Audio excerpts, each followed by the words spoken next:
Well, welcome today to part 2 of our series called Economy, where last week we learned that the borrower is a slave to the lender.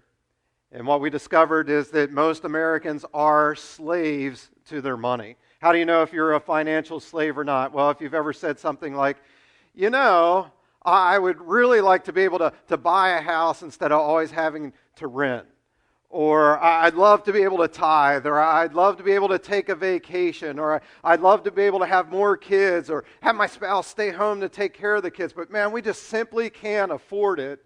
Then you are a slave to money. And we looked at a great thing that Jesus said. He said, you know what? You can't serve both God and money. He basically said that wherever your treasure is, there your heart is going to be as well.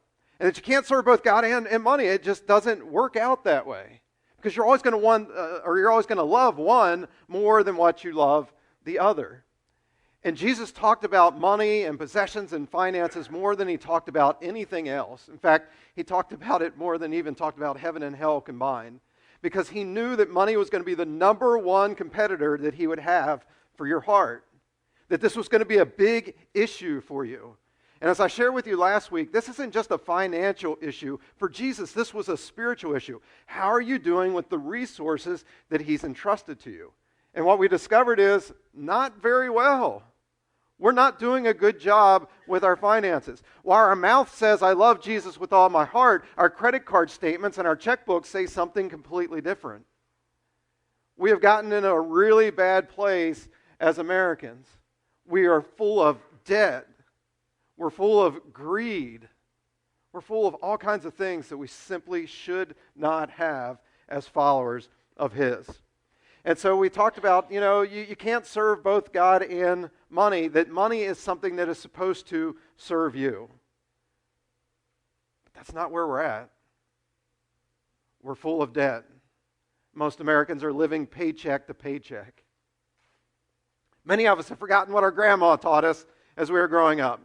Maybe she said something like this. I put it on your outline this way. If I don't have the money to pay cash for something that I want, then I'm not allowed to buy it.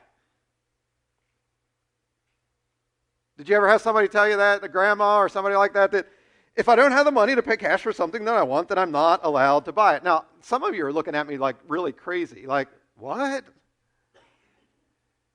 Gilbert, could you say that again? Sure, I'll say it again. If I don't have the money to pay cash for something that I want, then I'm not allowed to buy it. Some of you are like, could you say it a different way so that I can really get it? Okay, I'll say it a different way. If I don't have money to pay cash for something that I want, then I'm not allowed to buy it. But Gilbert, I can put it on my credit card. I can take a loan for it. No. Stop spending money that you don't have. Stop it. Don't do it any longer. Did you know that for generation after generation after generation of Americans, this is how they actually live their lives? It's only been in the past 50 years or so that we've gotten into this debt and consumer mindset. Let me give you an example. In the 1930s, only 2% of Americans had a mortgage on their home. Up to that point, if you wanted a home, you saved up your money and you paid cash for it. By 1970, that number had flipped. Now, it was 98% of people had a mortgage and only 2% paid cash. But even then, still, Americans didn't have a lot of consumer debt. Today, though, we're full of even consumer debt. We are a very entitled society, and we want things, and we want them right now. We have basically become a generation of pretenders. That we pretend like, I've got all this stuff, look how rich I am. But the reality is we're not very rich. All we've done is we've taken out loans, and we keep putting things on the credit card, and we've gotten into this mass amount of debt. And you know what else debt gives us? It gives us stress. And it gives us worry, and it gives us fighting over our finances. And that's simply, again, just not a place that we're supposed to be. Proverbs chapter 13, verse 7. The writer there says this, some people pretend to be rich, but really have what? Really have nothing. And that is my fear for a lot of you. We're not haves and have-nots. What we are is have not paid for yet. That's what we are. That's where we're at. And we got to stop doing that. We cannot be financial slaves any longer. Now, I beat you guys up pretty good last week. And I don't want to continue to beat you up. That was just a reminder of where we were last week. But I want to say this. You can't do anything about your past. What you've done financially in the past, that's done. But you can do something about your future. You can change right now, today, how it is that you're handling finances. And so that's what I want to give you today, is the hope that there's a better financial future for you. And I want to give you sort of 3 values that you need to live by, and then I want to give you the start of a plan, and we'll actually continue the plan throughout the rest of the series. But here's the first thing that you must embrace. I must embrace the value of self-control. Again, I must embrace the value of self-control. And you got,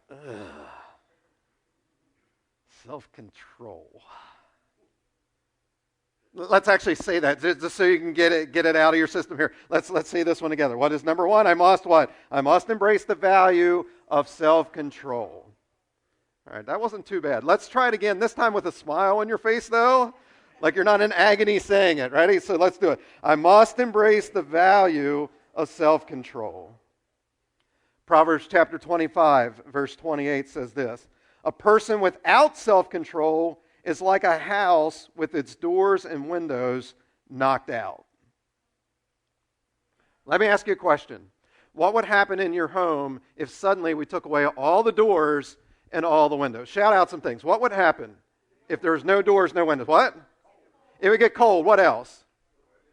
It would get wet. There'd be no privacy. People would start to rob you. You'd have animals going in and out of your home all the time. You'd have bugs and insects all over the place.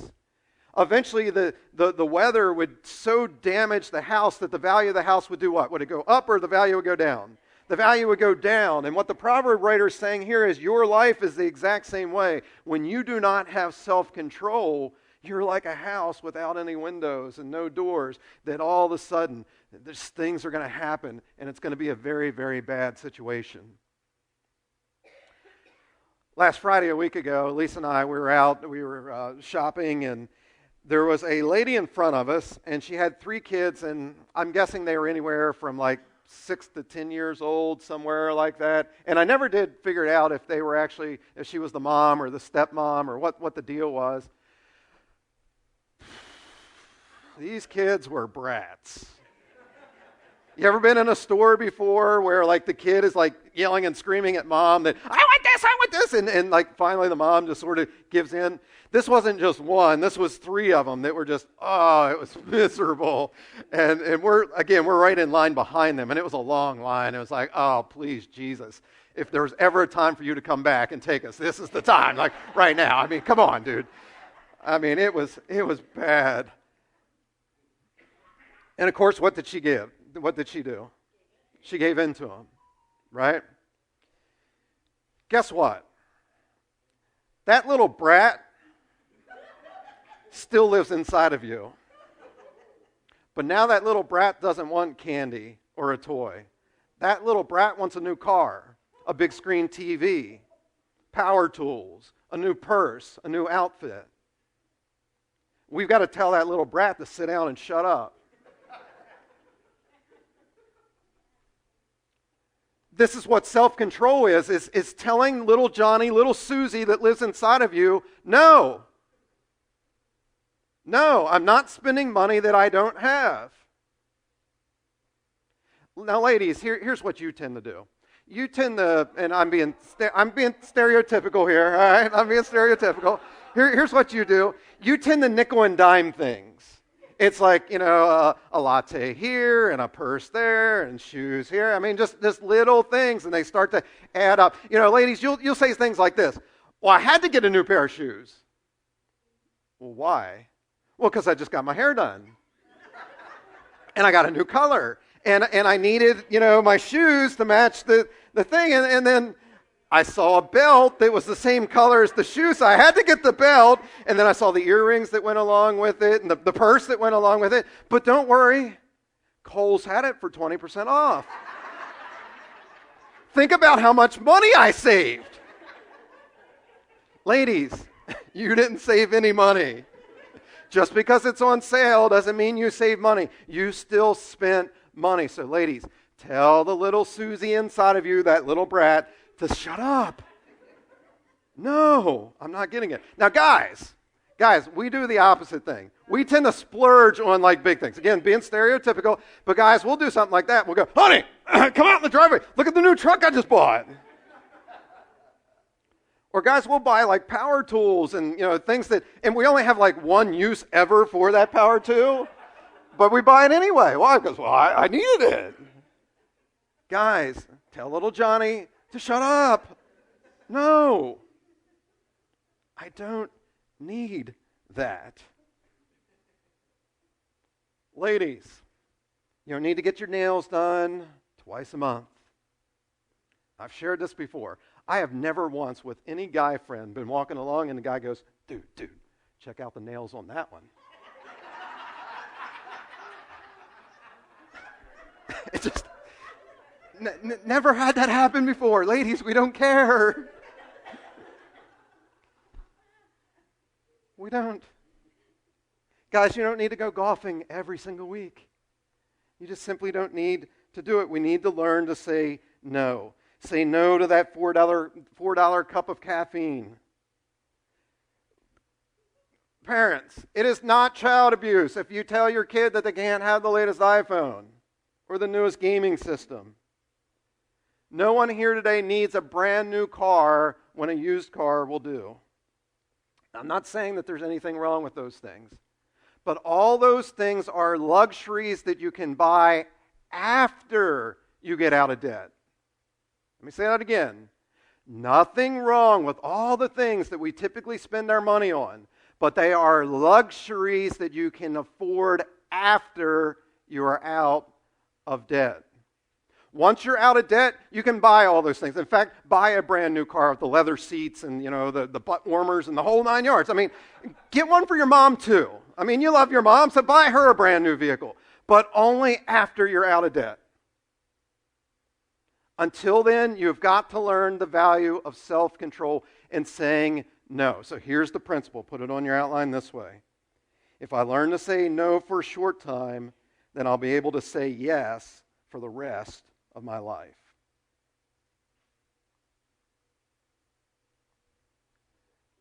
I shared with you Lisa and I's financial story last week, part of it, and that where we're at, and that we're at a very, very good place. Why? Because for many, many years, we said no. No. We did away with cable. We did away with all that stuff. We said no for many, many years. Why? Because we knew that eventually a day like today and the rest of our lives would come that we'd be able to say yes for the rest of our lives. A little bit of short-term pain will give you that long-term gain. And so, you've got to, again, tell the little brat inside of you, not now, no, because I want to be able to do that later. Here's number 2. I must embrace the value of sacrifice.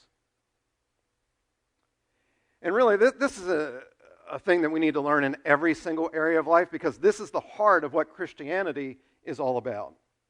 Our worship pastor Bill mentioned this a little bit earlier, and in the book of Hebrews, we read this, Hebrews chapter 12, verse 2. We must focus on Jesus, the source and the goal of our faith. He saw the what? He saw the joy. This is Jesus. He saw the joy ahead of him, and so he endured death on the cross and ignored the disgrace that it brought him. And then he received the highest position in heaven, the one next to the throne of God. The joy that Jesus was looking forward to was having a relationship with you and I. That's what he wanted. A relationship that was free from the stain of sin. But yet, in order to have that, he knew he had to sacrifice. He had to give up his life. He had to shed his blood. He had to die on the cross in order to get what it was that he really wanted. And so here's the principle. Sometimes I must give up something that I love for the sake of something that I love even more. Say it again. Sometimes I must give up something that I love for the sake of something that I love even more. Jesus loved his life, but guess what he loved even more? You. He loved his life, but he loves you more, so he says, I've got to give up something that I love, my life, I've got to sacrifice my life in order to get what it is that I love even more. Now, how does this, or what's this have to do with our finances? Well, let me give you a couple of examples. Some of you love Netflix. Some of you love your cable premium shows that you get to watch. You love those shows. But for some of you, you're going to have to say, you know what?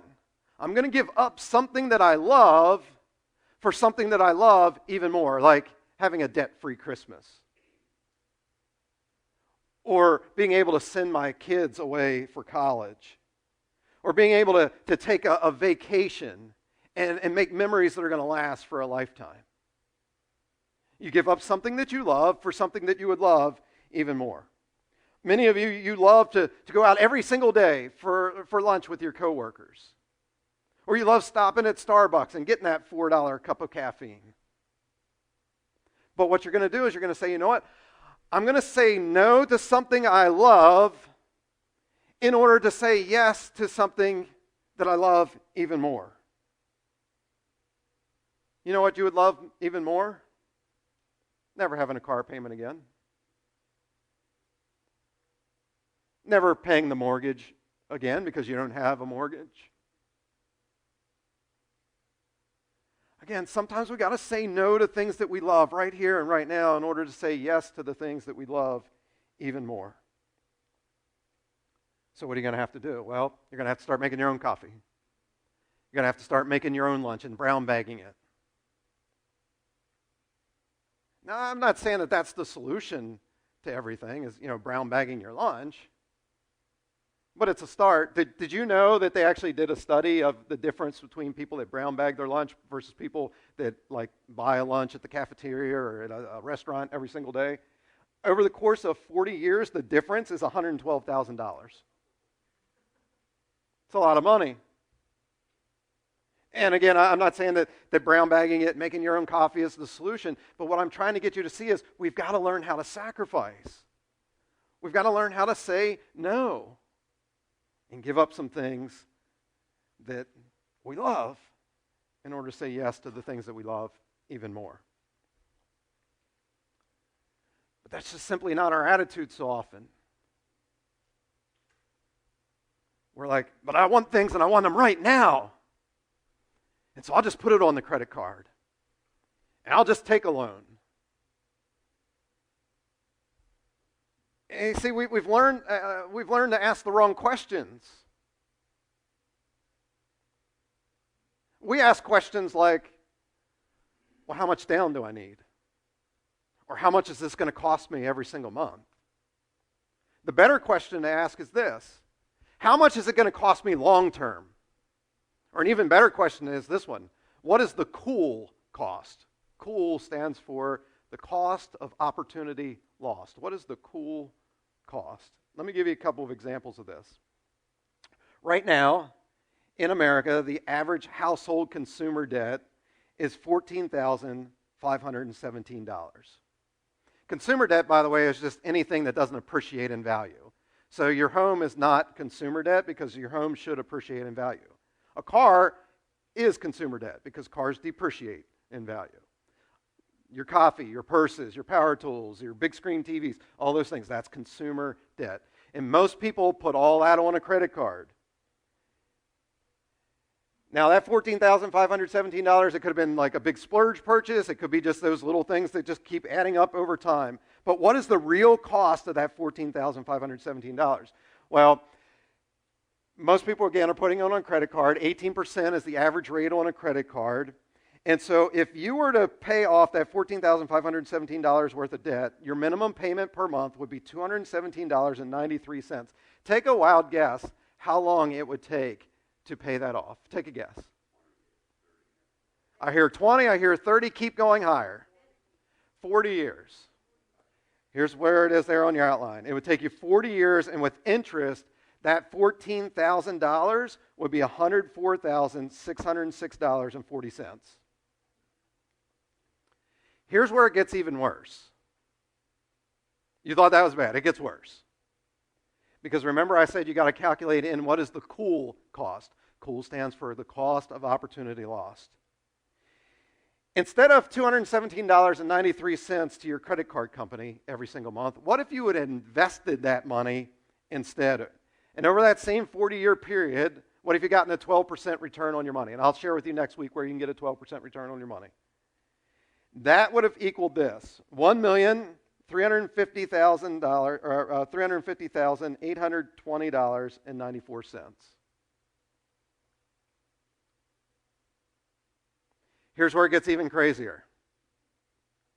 What if you would have never had spent the money on that $14,517 worth of lattes and purses and power tools? And what if you had never done that in the first place? And what if you would have taken that $14,000 and invested it, and then take that same $217.93 payment that you had been making to the credit card company for 40 years and just continue to do that? Well, at the end of the 40-year period, you would have had $3,597,615.75. You see now why I'm saying you got to learn how to say no now in order to say yes for the rest of your life? Again, $14,000, that's a lot of coffees and a lot of purses and a lot of power tools. It's a lot of just little things that you didn't think, that's not ever going to really add up to be much, and I'll just throw it on my credit card, and it won't really make a difference. Again, look at those numbers. Had you been wise with your money, had you never purchased those things, and you've been smart, and you would have done some of the principles I'm going to teach you, all of a sudden, how many cups of coffee can you buy with $3 million? Purses, and cars, and houses, and all kinds of stuff. You got to learn to say no today. Sacrifice a little bit today in order to say yes for the rest of your life. So that's why I said to you last week, we've got to learn how to be weird. We've got to learn how to be different. We can't do what everybody else is doing. Say no for a short term. You could say yes for the rest of your life. Number 3, I must embrace the value of planning. Now, I know some people are like, Gilbert, I don't know, planning, that doesn't sound very spiritual. I want to live a life of faith. I just want to do whatever the Spirit is leading me to do in the moment. Well, that should be our attitude, is that, the Spirit can come in and wreck our plans at any moment and give us a different direction to go in. But yet we need to have plans. And this isn't my idea. This is something that Jesus said. Look at Luke chapter 14, verse 28. Jesus says, suppose one of you wants to build a tower. What is the first thing you will do? Won't you sit down and figure out how much it will cost and if you have enough money to pay for it? So it sounds like Jesus is advocating a plan there, doesn't it? Look at Proverbs 21:5. If you plan and work hard, you will have plenty. If you get in a hurry, you'll end up what? You'll end up poor. It says if you're in a hurry, so this isn't about get rich quick. I'm going to teach you in this series the get rich slow plan. But it's the better plan because it'll sustain you long term. And that's what we want. And so for the remainder of today, what I want to do is I want to start to put together the plan for you. And it's going to take us a couple weeks to go all the way through the plan. And this plan is not original to me. This was developed by a guy by the name of Dave Ramsey. Dave Ramsey is not only a financial expert, he's also a follower of Jesus as well. Some of you have heard of Dave Ramsey before. And he has a great plan of how to do this. And I'm going to add in my own little tweaks to the plan as well of how Lisa and I have done it over the past 20 years. But this is what we're going to do. We're going to get you out of debt. We're going to keep you out of debt. We're going to save up for emergencies. We're going to invest in your future. And then we're going to learn how to be radically, radically generous with all this money that suddenly you have. All right? Are you ready? If you're ready, say, I'm ready. Ready. All right, half of you are ready. The other half of you are still going, sacrifice. Say no. All right, let's try it again. You ready? Ready. All right, here we go. Number one, I must put $1,000 into an emergency fund. You see, sometimes your car tires go bad and you need new tires. Sometimes your refrigerator breaks down and you need to get a new refrigerator. Those things are emergency. You need to have those things happen, and you need to have money set aside for that. Most people don't. Most people go, I don't have it, so I'm just going to borrow, or I'm just going to put it on the credit card and figure it out later. But you can't do that. Stop doing that. Start paying cash for your emergencies. By the way, make sure it's really an emergency. Your TV breaking down is not an emergency. Your kids having an unexpected activity that suddenly gets offered to them, that is not an emergency. Make sure it's truly an emergency. You're asking, well, where am I going to come up with $1,000? I mean, I'm having trouble getting by as it is. I mean, I'm living paycheck to paycheck. Where am I going to come up with $1,000? Very, very simple. eBay and Facebook Marketplace are your new best friends. Go through your home and start to sell stuff. There's so much stuff that we have that we don't need. Start to sell it, and sell, and sell, and sell, and sell, until your kids start to get nervous. And your grandkids are starting to get nervous that they're next, right? Keep just selling and selling and selling and selling until you have $1,000 saved. And maybe you're going to do it other ways. Maybe you're going to take on a part-time job somewhere. Maybe you're going to start to clip some coupons. Maybe you're going to start to buy the generic brand instead of the name brand. Except for toilet paper. Don't ever get the generic toilet paper. Learn that one the hard way, okay? That's the only one you get the name brand for. Everything else, learn how to save money. Save it up. Put it into a separate account. A separate emergency account that you have opened just for emergencies. Why do we put it into a separate account? Why do you think we put it there? Right, because you don't want to be tempted to use it. It's got to be set aside that the hot water heater is broken down, or, Lisa and I, Thanksgiving morning, how we woke up was a tree got blown over by the wind, and we heard the tree crack, and we heard our fence go, right? And if you've been to our house, you know that the wildlife, just live all around us there, and they like to come into our yard and stuff, and we couldn't have them in the backyard there, so we had to get the fence fixed. Where did that money come from? Came out of the emergency fund. You've got to have an emergency fund. What if you lost your job? You have to have an emergency fund that will get you by for a little while. All right, that's number one. $1,000 in an emergency fund. Number two, I will eliminate my debt using the debt snowball. Now, this is, again, mainly the Dave Ramsey thing and what I'm using from him.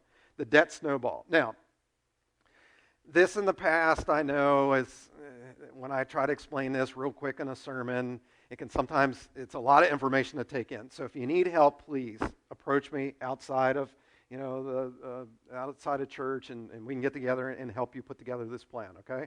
I love helping people with this. But let's go through this. In your notes there, I gave you an imaginary family that is over $20,000 in debt. In fact, guys, go ahead and put that on the screen there for me.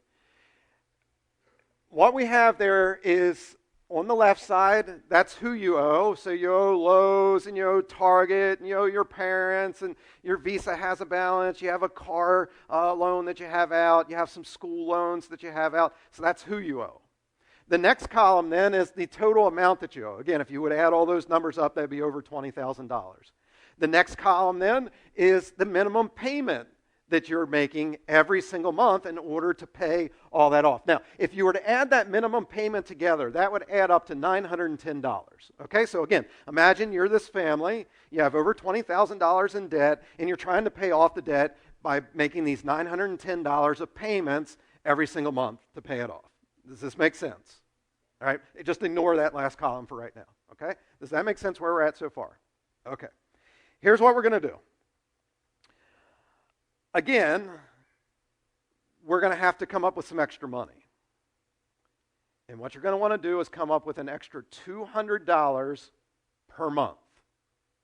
You're saying, again, how am I coming up with an extra $200 per month? Keep selling stuff. Just keep selling stuff. Take on, a part-time job. Maybe you start to deliver pizzas or you start to drive for Uber.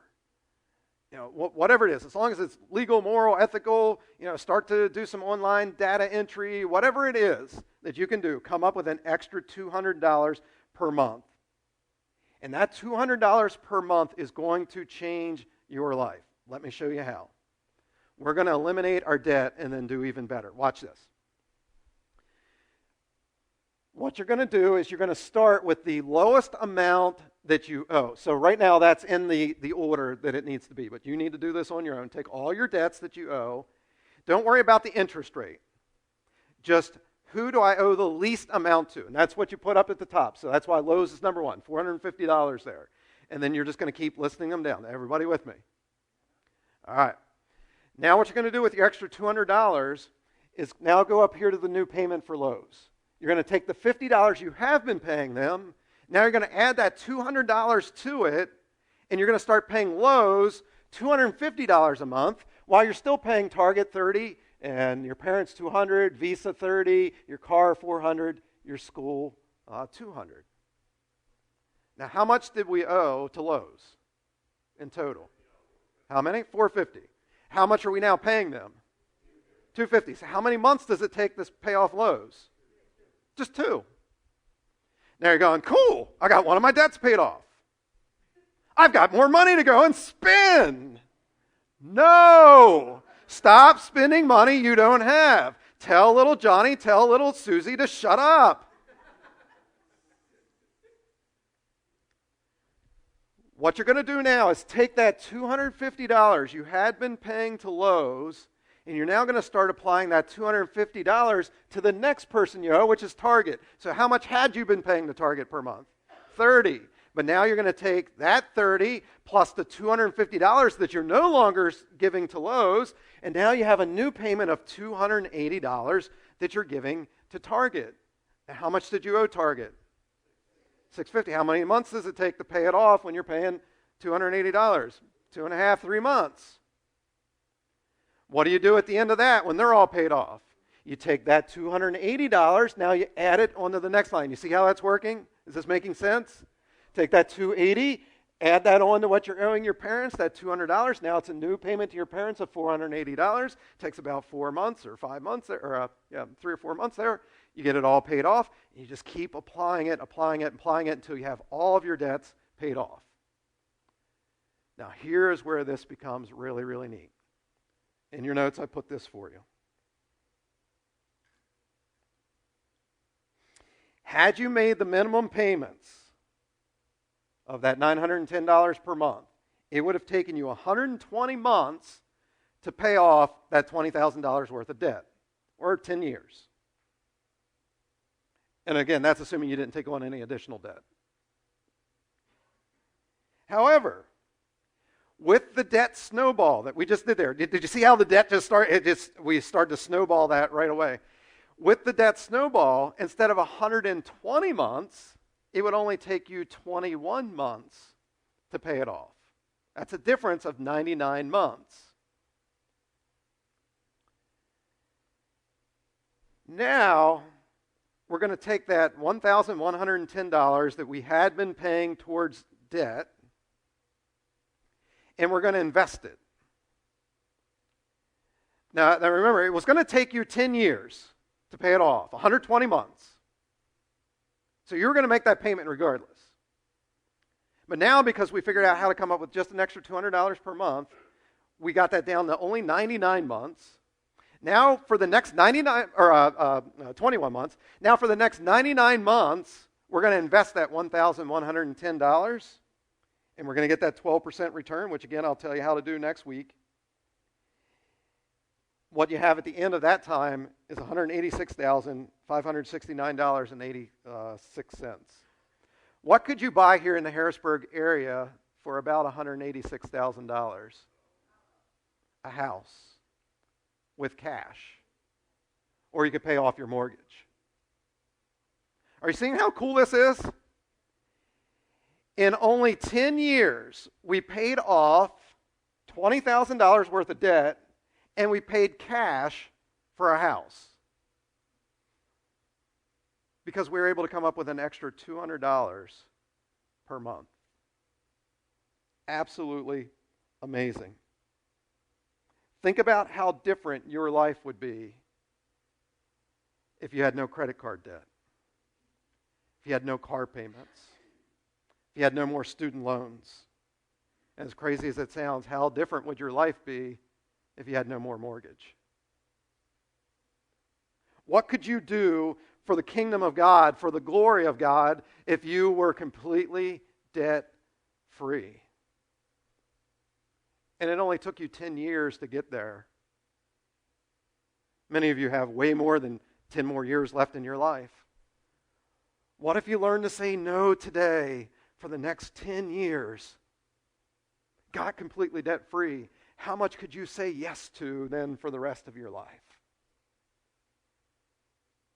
How amazing would that be?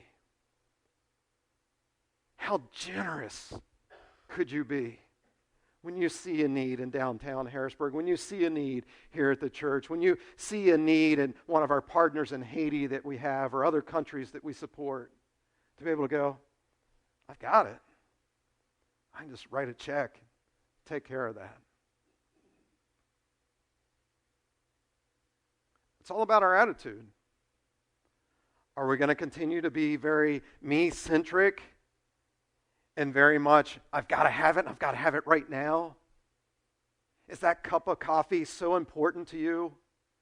Is that new pair of shoes so important to you? Is having that big screen TV to watch the game so important to you? Are you going to give up some of those things that you love right now for the sake of things that you would love even more? To be debt-free and to be radically, radically generous. Join me in prayer. Father, we thank you that you yourself were radically generous and that you loved us so much that you gave your one and only Son so that whoever should believe in him shall not perish but have eternal life. Lord, we can never, ever thank you enough for that. We can never, ever repay the sin debt that we have to you. But yet you made a way. And Lord, in many ways that's a miracle. And that we have to accept by faith. And Lord, now with your Spirit living inside of us, you said that you want us to have not just eternal life forever, but an abundant life right here and right now. But many times you're not just going to drop that in our laps. You're not going to give us a financial miracle to make that happen. No, you want us to learn discipline. You want us to learn self-control. You want us to learn what sacrifice is truly all about. And so, Lord, we know these principles from your word and what they say. Now help us to have the conviction to actually live them out. To not get so caught up in the here and now that we forget that you have a better plan for us than we even have for our own lives. Lord, help us to learn to say no. Help us to learn discipline and sacrifice, not just for our finances, but in every single area of our life. And Jesus, this is why you said that how we spend our money is going to be the number one indicator of how we're doing with you, because how we spend our money does indicate, do we know what it means to sacrifice? Do we know what it means to have self-control or not? Because if we're not doing it financially, then more than likely we're not doing it in every other area of our lives. And so, Lord, help us to start there. Help us to put you first. Help us to worship you more than we worship the almighty dollar. Father, my prayer is that every single person that's listening to this and watching this online, Lord, that they would become just financially independent And when they are financially independent, that they wouldn't hoard that for themselves just so they can have more and more stuff. But Lord, they would look at the needs of the community and the needs of the world and be able to say, okay, I've got it. And now I'm going to help. Because it's not about my kingdom. Lord, it's all about your kingdom. And fathers, we talked about last week, when we live like that, when we live with hands wide open, we know that we cannot outgive you. And that you'll just keep supplying more and more and more of our needs so that we can then, in turn, help others.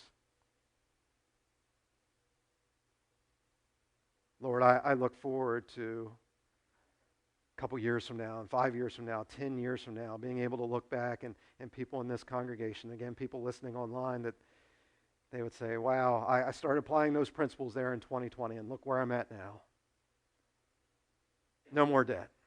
No more car loans. No more student loans. No more mortgage. I'm completely debt-free. And most of all, I'm thankful I'm debt-free when it comes to my sin because of what Jesus did for me. Jesus, again, we cannot thank you enough for your great sacrifice for us. So help us now to sacrifice for others, for your glory, and for your kingdom. And I pray this in your great and holy name, the name of Jesus.